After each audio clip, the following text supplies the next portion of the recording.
Next segment tonight, President Trump reacting to the General Flynn situation in a joint news conference with Israeli Prime Minister Netanyahu. From intelligence, papers are being leaked, things are being leaked. It's criminal action, criminal act, and it's been going on for a long time before me, but now it's really going on. And people are trying to cover up for a terrible loss that the Democrats had under Hillary Clinton. I think it's very, very unfair what's happened to General Flynn, the way he was treated. Joining us now to react, Geraldo Rivera and Eric Bolling. So, Bolling, if President Trump thinks what happened to General Flynn is unfair, why did he accept his resignation? I think he asked for his resignation, and he can also think what happened to General Flynn was unfair, and I do too.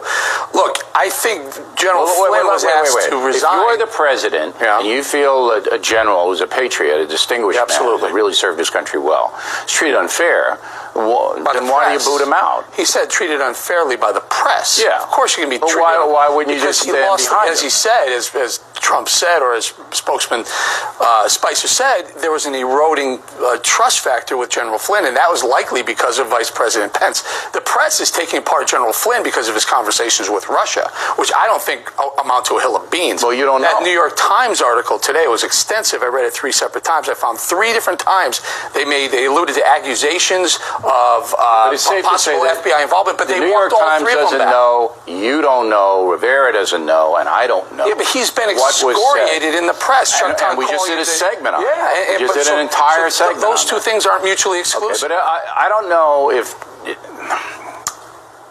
if he's being treated unfairly, and you were the president, Rivera, oh my God, would you have accepted? I'd be in less of a jam than our friend President Trump is right now. I think a couple of things. I think, number one, to complain, if you did not complain about hacks and leaks when they were damaging to Hillary Clinton, you have no moral right to complain about the hacks and leaks that took down General Flynn, and there will be others.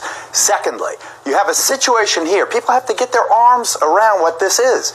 There are now between 4 and 9 internal sources saying that there were 4 people in the Trump campaign and then his transition team who were in, quote, repeated and constant communication with Russian intelligence, meaning the KGB. But that doesn't matter. To alter the election of the United States, it doesn't, Bill. You don't know what that the only man this goes to the very essence. See, look, you're doing something un-American. You're convicting. I resent that. They have the deeply presumption of innocence. They definitely do. And you're not giving it to them. You heard from Bob Woodward. You heard from Thomas Friedman, and now you're hearing it. You're not giving. You're using anonymous sources with no factual backup. When you have 9 sources, wait a minute. You're taking that from whom?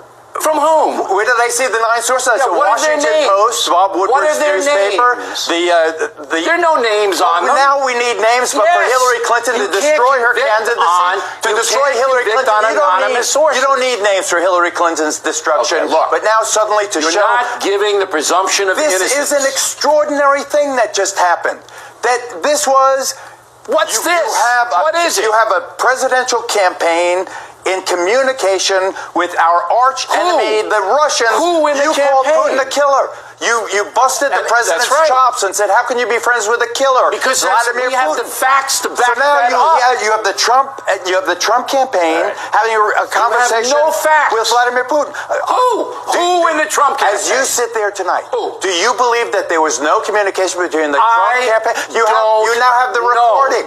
Why was General Flynn fired? Because he misled Pence. Nothing. Do you believe that? Yes, you believe that? I think that's so. What did he mislead Pence about? I don't know. So therefore, I don't convict. If he misled Vice President Pence, it was about his communications with Russia.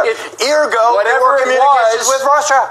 Pence was teed off. Go ahead. 100% right. He was asked for his resignation because he said to Pence, "No, I didn't have any discussions with Russia." Not what the discussions were. That's what we think happened. Well, no. Pence said, "I spoke to Flynn, and he didn't speak with the Russians." Subsequently, there have been 9 separate sources saying that they did in fact talk. So Pence was out on a limb. He put his vice president out on a limb. Flynn needed to be fired for that reason, not because of what we do or don't know. The actual conversations. For all we know, Geraldo, he could have picked up the phone the most saying, recent look, stories, I'm likely going to be the NSA most director. I recent want to work with you. All right, Bowling, you got to shut up now.